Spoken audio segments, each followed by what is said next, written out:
Check it out! It's the Laugh to Learn podcast!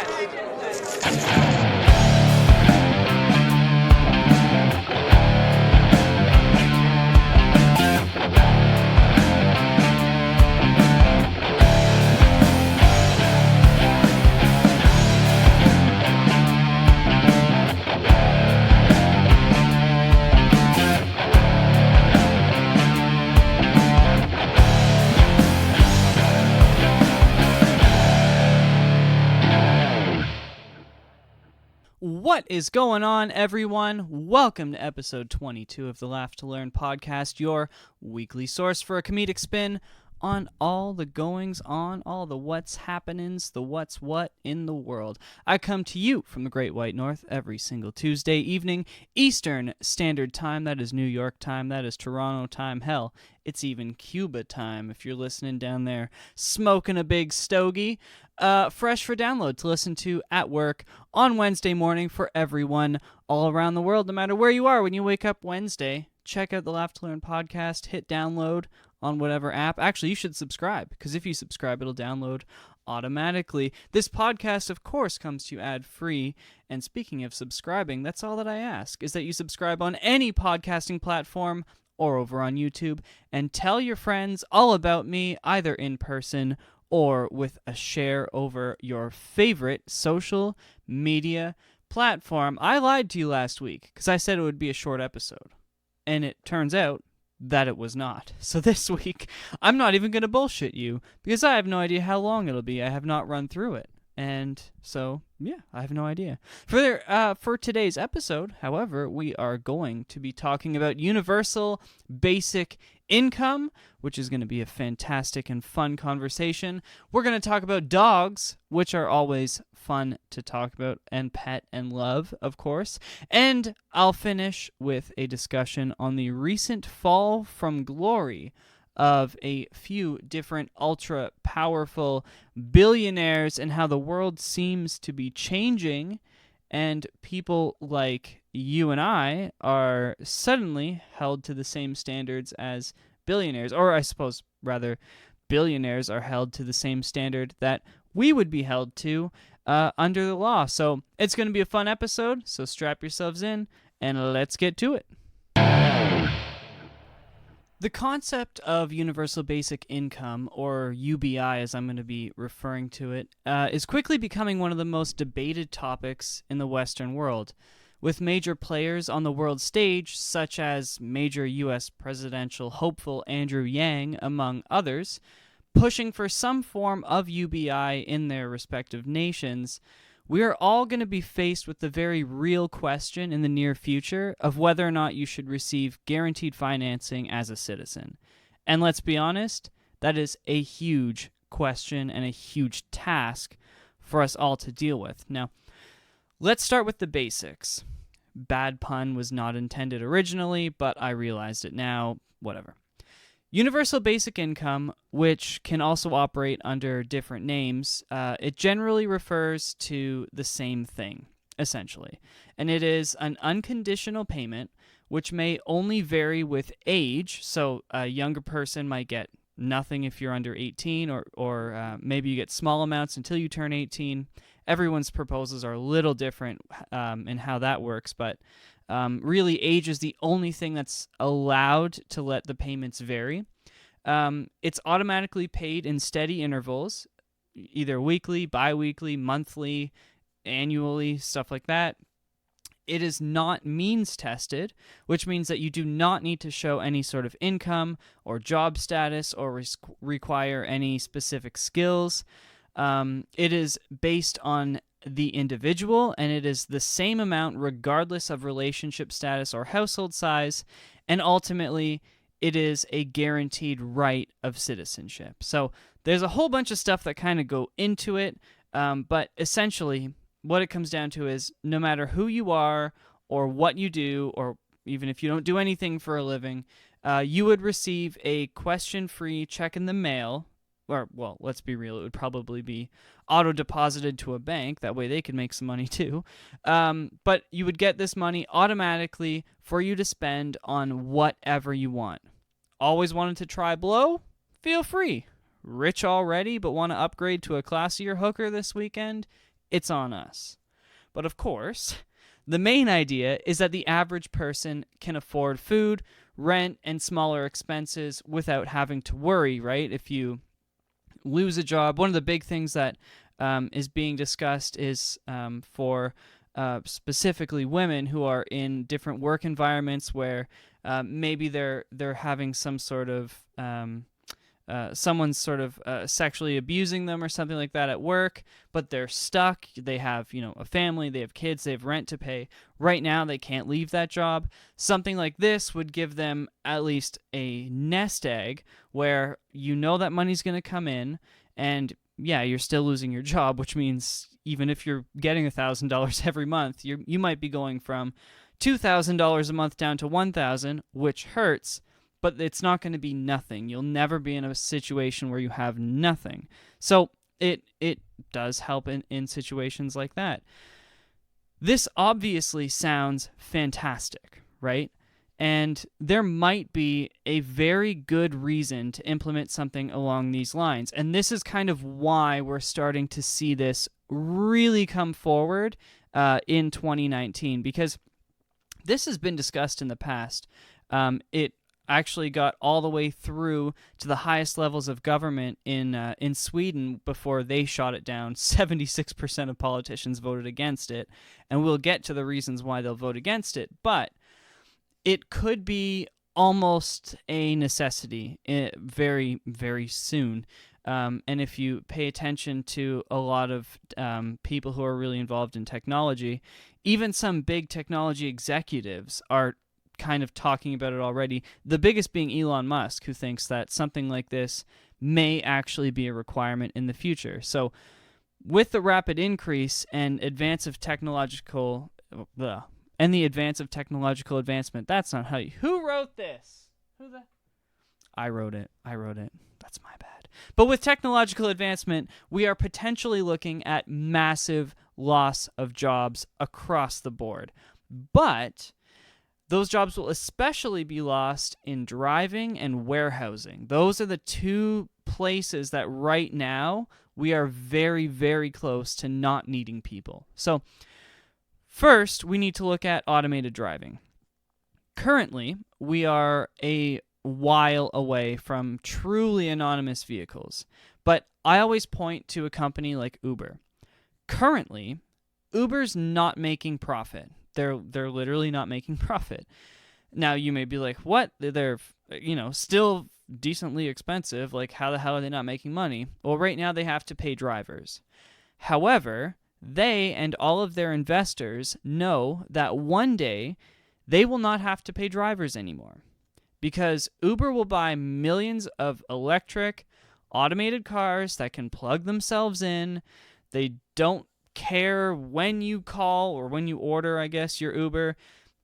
They don't care where you're going or how far it is. They will drive you anywhere as long as they can recharge, right? That'll be programmed into it. They will displace every single cab driver on the planet. Right now, right, cab drivers as they are pretty much gone.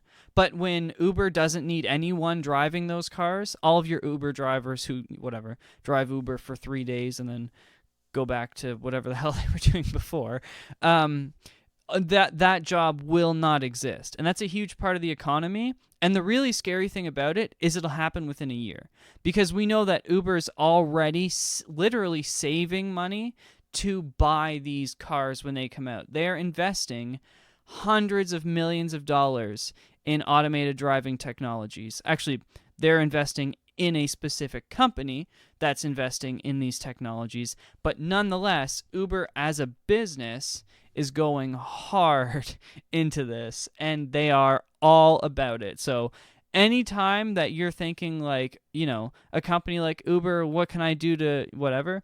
No one's going to beat them, because they are so future-proofed that unless the automated car takes decades longer than what we think it'll take, if in the next 8 or 9 years there's an automated car, which That's kind of the timeline, is about a decade. And I'm talking a fully autonomous car, no driver, no one watching through a computer. Like, it's just a programmed car that you're going to open the Uber app on your phone and it'll show up within 2 or 3 minutes and jump on the road, take you where you need to go.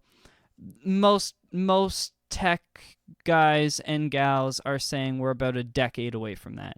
That is friggin' crazy, because that means every single cab driver and Uber driver and Lyft driver is not going to have that income in less than a decade.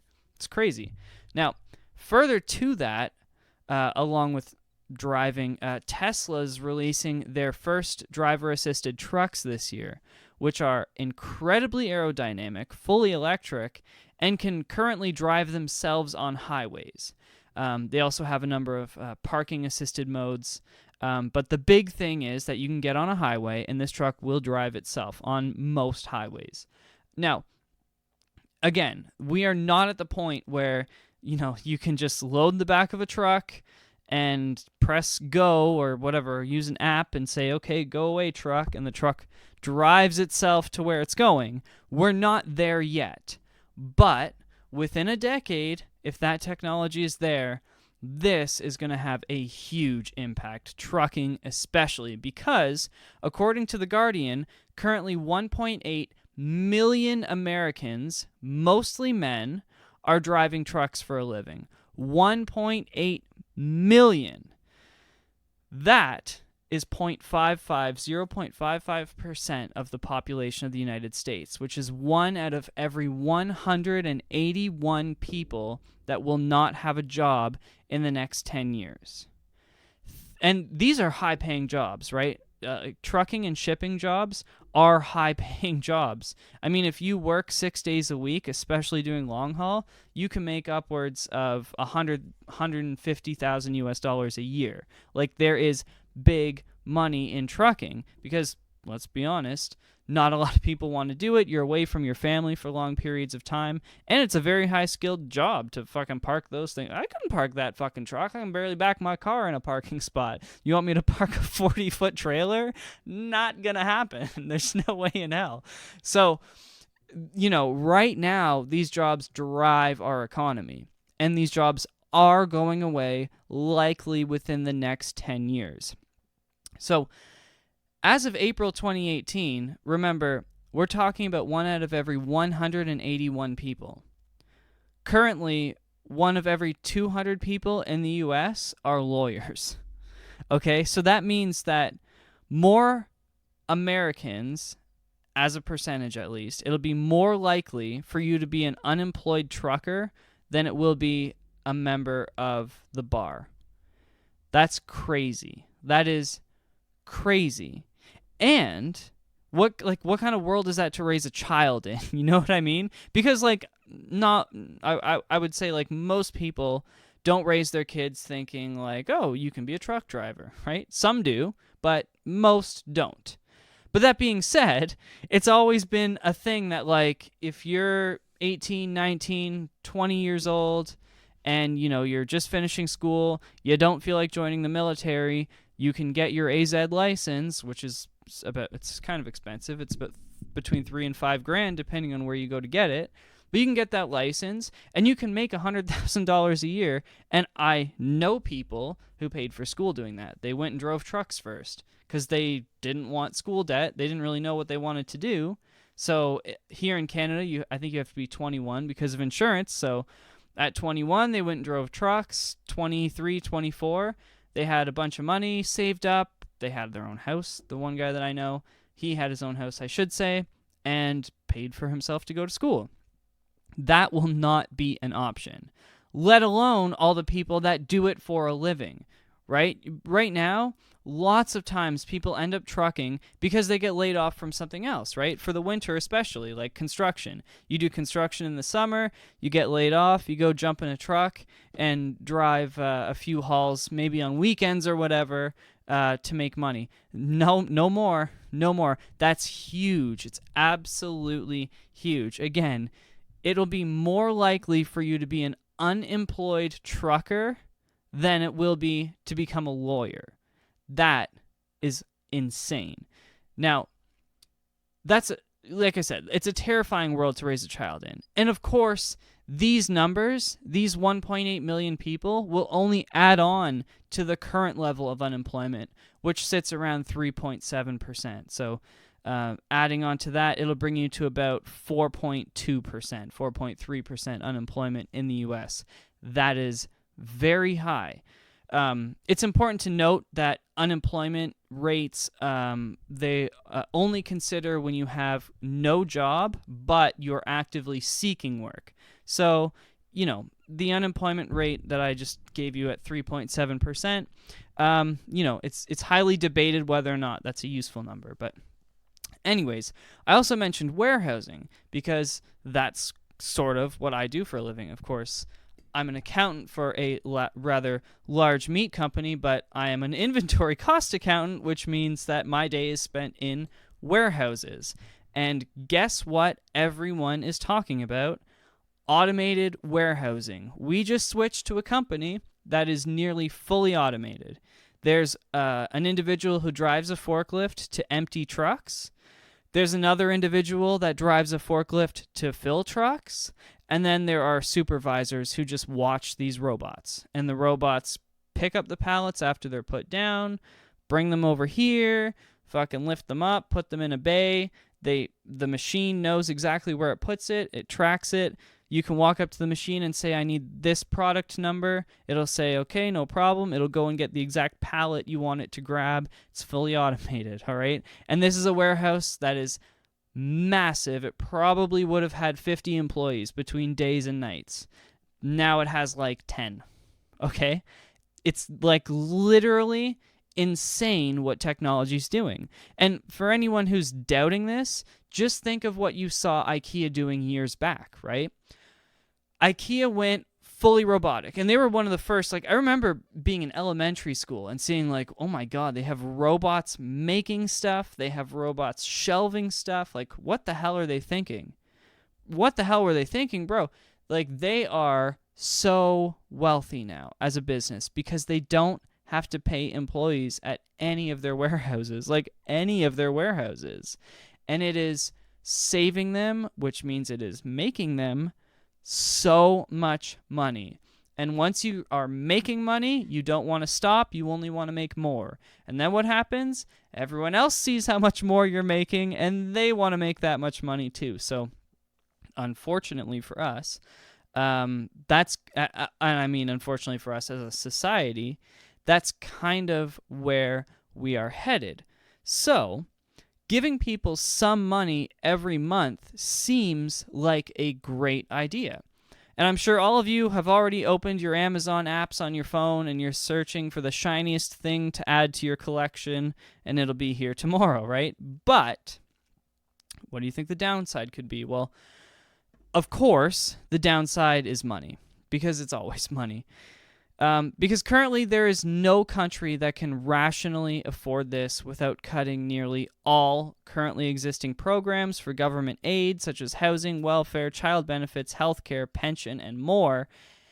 And even cutting all of that stuff, there's no country that still comes close to being able to afford anything that's worthwhile. So Andrew Yang's proposed a $1,000 a month, what he's calling a freedom dividend, because of course that is what the Americans would call it. It's set to cost, so $1,000 a month for every American, okay?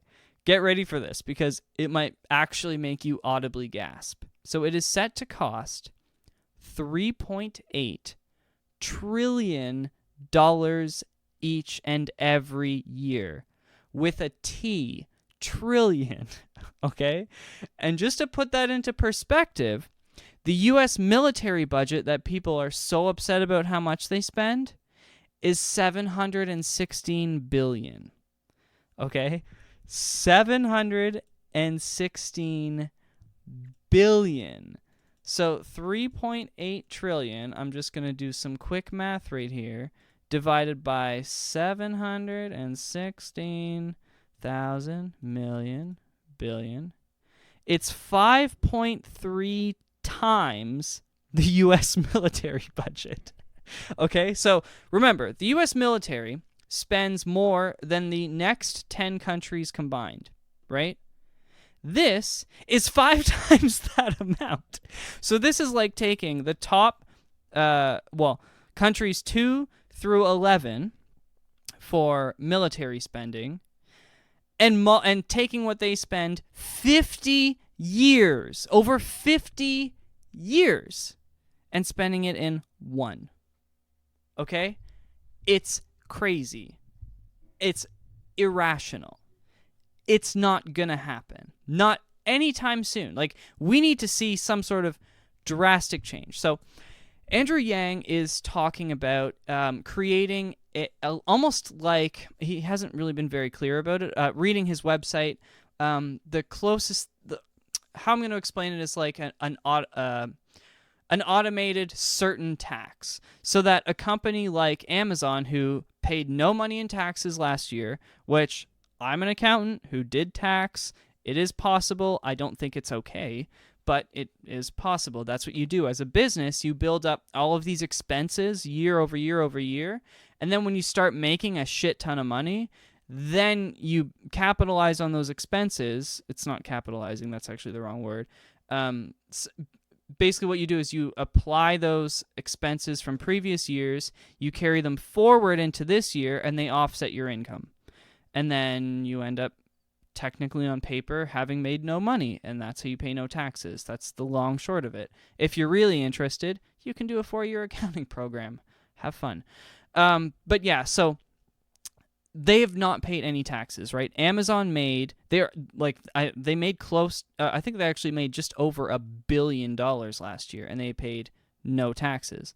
So when it comes to, taxing companies like that, that's what he wants to do. Facebook and Twitter and Amazon and Uber and all these super massive companies, Alibaba, and find a way to tax them so that money will go into this program. But even still, we're talking about $3.8 trillion, right?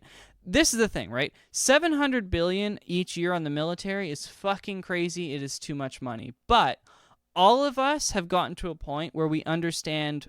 I mean, I don't know that we understand what $1 billion is, but we kind of get it, because there are billionaires, right? There are like individuals who have made over $1 billion. We all know that those billionaires are never going to spend it all, right? We know that. But we also know that the American military can fucking spend it all, no problem, okay? All of a sudden, when you're talking not only about $1 trillion, but 3.8, nearly $4 trillion, that is like quite literally an unfathomable amount of money.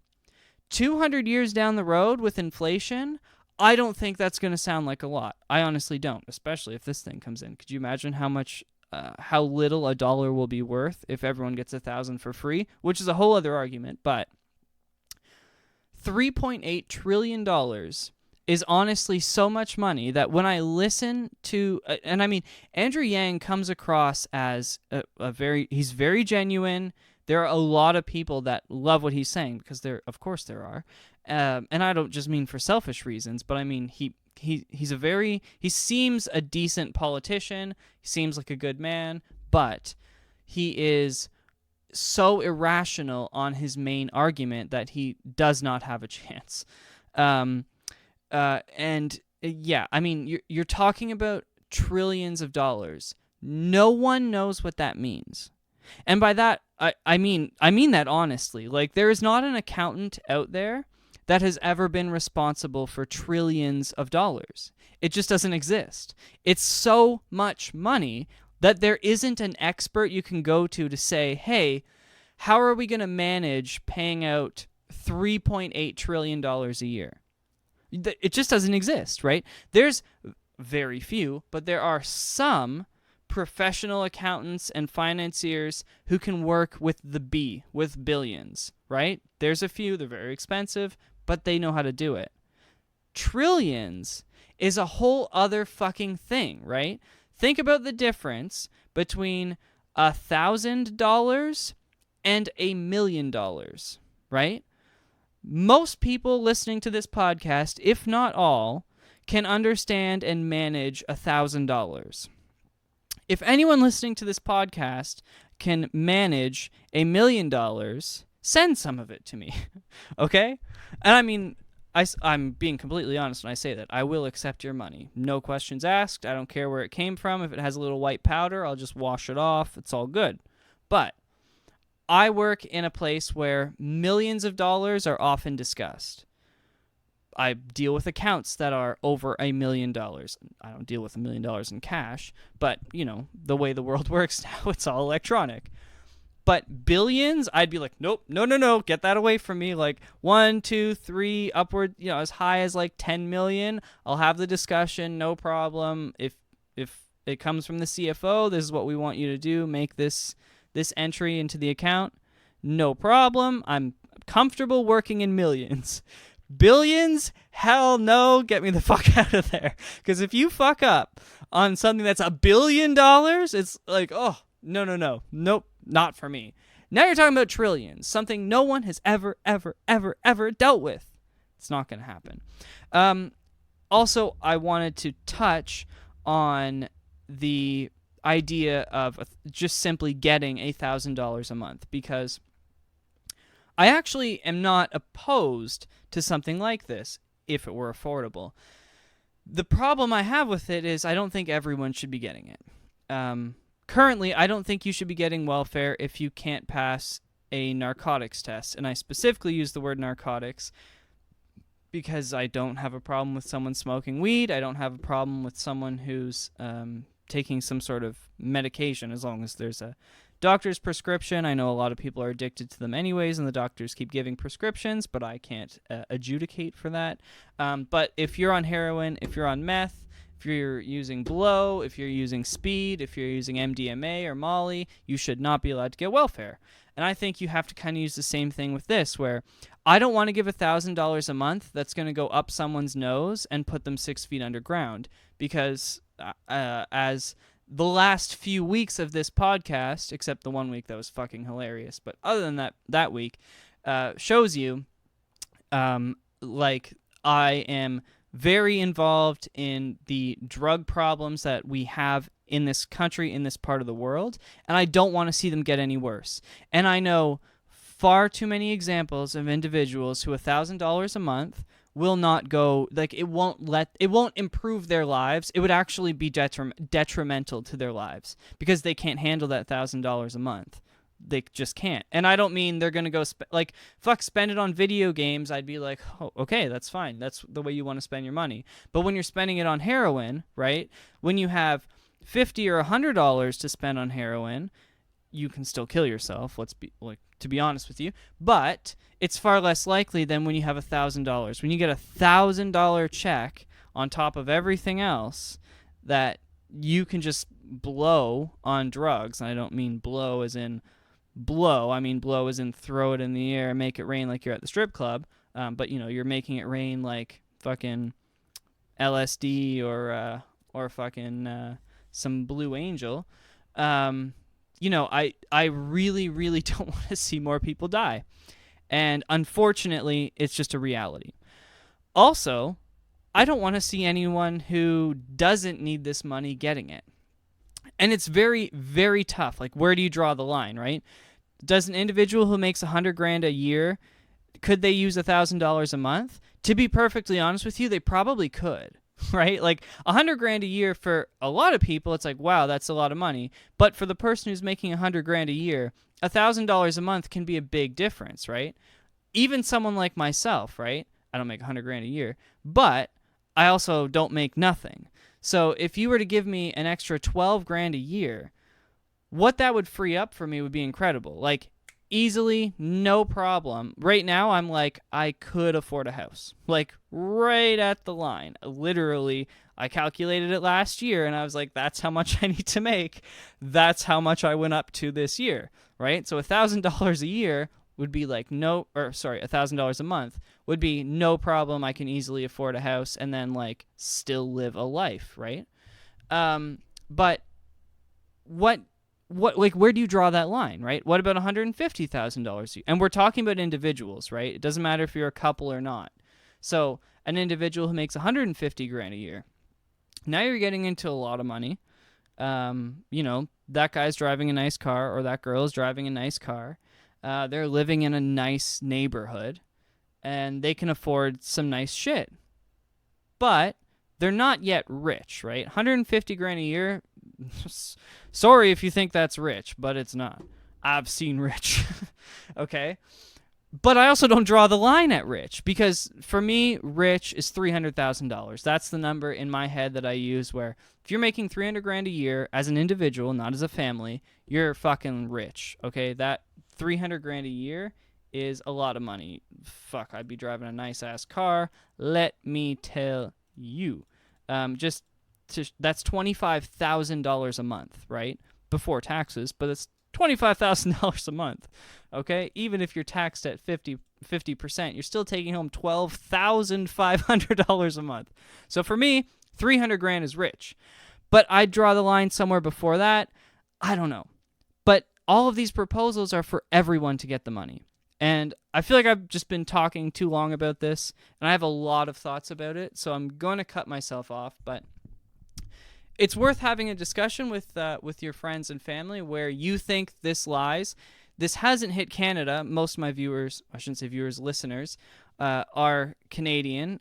This hasn't really hit us here yet. It hasn't been a serious conversation here, but it has been in the UK, as I already mentioned, Sweden, Switzerland, the US. It's a huge conversation right now.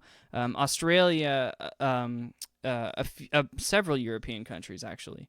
Not that Australia is European. I'm thinking of Switzerland again. Anyways, as I said, I've rambled on too long about this. Think about it and have the discussion with people, because it is super interesting. And I don't know how anyone ever plans on affording it. I don't know if it'll ever become a reality. I don't think that it will. But stranger things have happened.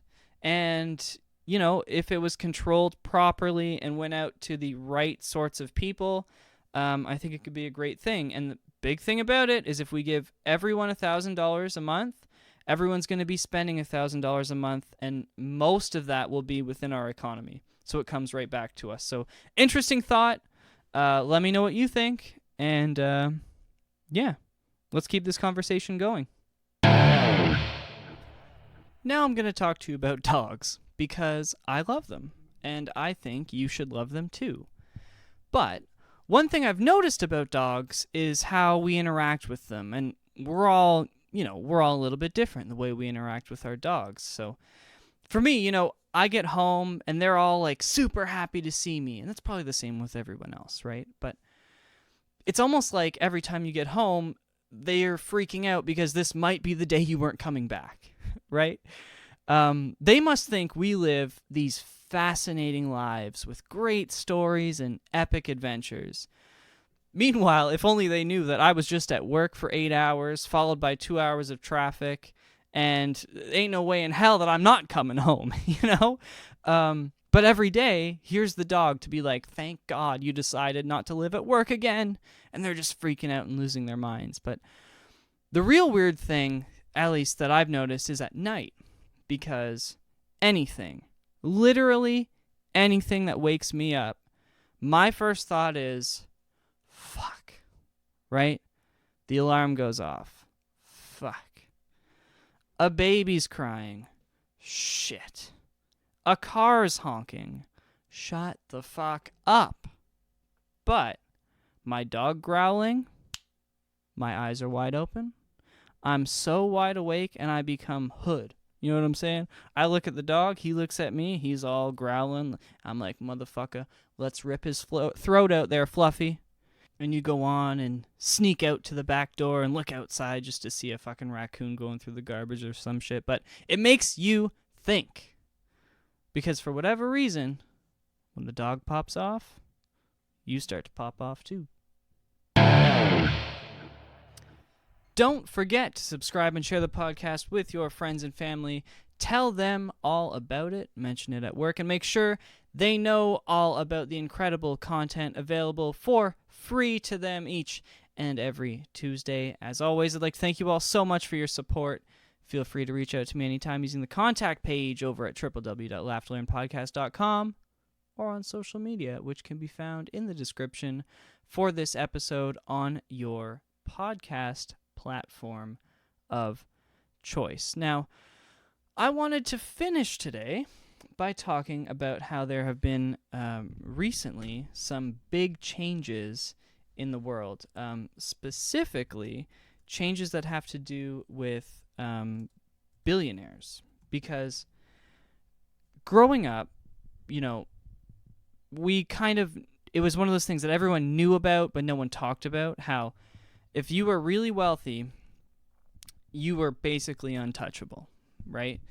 And this for a long time was a thing. And I mean, it still is a thing at certain levels. We saw just recently Jamal Khashoggi, the Turkish journalist who was literally chopped up and murdered by a prince, not by the prince, but by the prince's people and his handlers or whatever, for talking shit in a newspaper, right? So money still allows you to get away with a lot of stuff, but apparently not so much in the U.S., or at least not everything in the U.S., because Jeffrey Epstein, who is a billionaire, super powerful man, he seems to be following the footsteps of Harvey Weinstein, because Weinstein and Cosby were just the first two to fall. But Harvey Weinstein and Bill Cosby were not Jeffrey Epstein. Or Epstein, rather. So Jeffrey Epstein is a billionaire. And when I say that, I mean he's the kind of billionaire I was talking about earlier who would never be able to spend all of his money. And he's very well known for something that I have heard a lot about in the past, and I can't believe that this man is not already in jail, because he owns an island which is commonly referred to as Rape Island, because he would get young girls underage to fly here. It's in an international area. It's not in the U.S., and it was an island where there were very well known that you went there to have orgies, and you'd pay to go. You had to be very wealthy, and you'd have sex with large groups of underage women or underage girls. Let's be perfectly honest. And the big thing about this story that gets me is that this man was already arrested, and he was arrested for trafficking minors. This is going back to, I believe, 2008.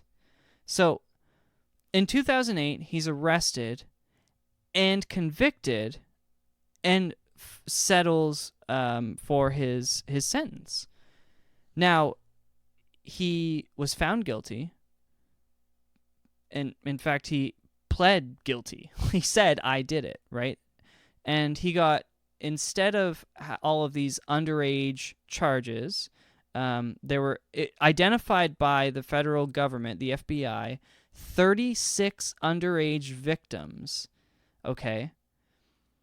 He brokered a deal, or his lawyer, I guess, brokered a deal with a prosecutor who was, in my opinion, very clearly paid off. So remember, 36 underage victims. He pled guilty in 2008, and he was given 2 state prostitution charges. Served 13 months avoiding federal trial, had to register as a sex offender, and he did have to pay restitution to the victims. However, of those 13 months, 5 days a week, he was allowed to leave the jail, the minimum security jail, for 12 hours a day to go to work. He's a billionaire. Billionaires don't fucking work, okay? First of all. They do a lot of shit. I mean, I guess someone like Elon Musk works, but they don't have to work. He doesn't have to be at work. He's got enough fucking money. So basically what the agreement did was it buried everything by not allowing a federal trial. He agreed to his sentencing back in 2008, and everything got closed off. It shut down the entire FBI probe. It ended. He went to jail, and you can't retry someone on old charges. It's so fucked. However, recently, the Miami Herald brought this story back. And that might be one of the greatest things that's happened in society in a very long time. And this female journalist, I actually don't have her name in front of me, unfortunately. She's spent nearly a decade working on this story and trying to get the stories of these girls out there. Now, he's been not rearrested, but he has been arrested on new charges relating to sex trafficking of minors related to his rape island. And this time, this motherfucker is going down. This man is a billionaire who likes to have sex with girls under the age of 18, and he has gotten away with it for over 40 years.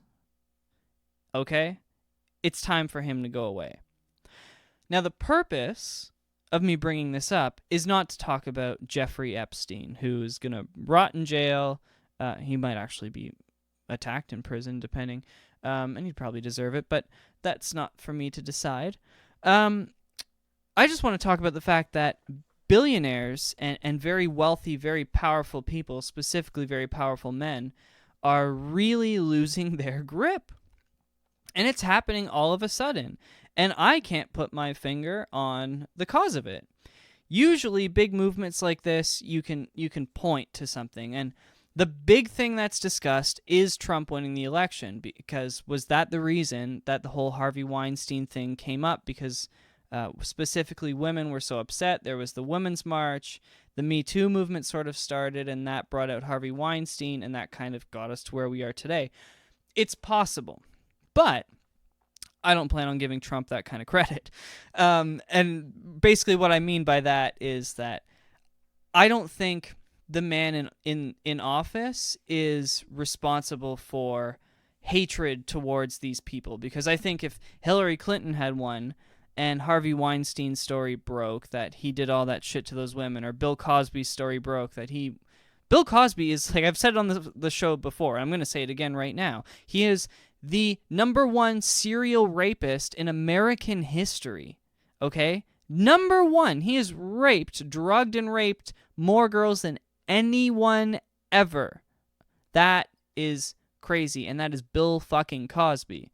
So these guys are going down no matter what. Well, who knows? Maybe we'll find out that Mr. Epstein is just as bad, if not worse, than Cosby. I'm not sure. But yeah, finally these guys are getting what's coming. You know what I mean? And this time they're not the ones coming. You know, it's really important, I think, that we raise kids and we bring people up in the society being told that everyone's equal under the law. But you kind of know at a certain point in your life that everyone's equal under the law except that guy. That guy's always going to get away with it, right? The billionaire who can fly to his island and bring young girls with him is going to get away with it because he's leaving and the government doesn't want to deal with it because at least he doesn't do it here, right? Well, that's no longer the case because it is illegal to intentionally bring a person from your country who's underage somewhere and have sex with them. That is not legal. You are not allowed to do that, right? So finally it's catching up to him, and finally it's catching up to many others. And I actually I think he might be the biggest, Epstein. I don't know that we'll hear of another big story like this, but I don't think he's going to be the last billionaire to really fall from grace. Epstein was never in anyone's good graces, to be honest with you. There's been stories about him, like I said. I've heard about Rape Island since I started caring about politics. That was one of the big things against Hillary Clinton, was that Bill Clinton sat on his plane for like 15 minutes while she was running, and there was a whole scandal about it, because it's like, this is the guy that owns Rape Island, and he's fucking chilling with Bill Clinton. But the guy didn't get fucking arrested. Everyone's like, oh yeah, that's Rape Island guy right there. That's him. And no one can do anything about it. Whereas if it was me, and I was the one who was known for Rape Island, holy fuck, I'd be thrown in the back so quickly it's not even funny, right? But because you're wealthy and powerful, for years you've gotten away with shit like that. But Luckily, no more. So I'd like to thank you all for listening. I really encourage you, as always, to take these discussions outside into the real world with your friends and your family and your loved ones, or with me over on Twitter or Instagram, of course, which can be found below or beside, depending on the app you're using, in the description for this podcast. As always, the podcast is ad-free, and all that I ask is you share it with your friends and family. Subscribe on whatever app or network you are using, and tell your friends about me each and every week. One person a week, that's all I ask for. Thank you all, and of course, know that we are only a week away from another episode.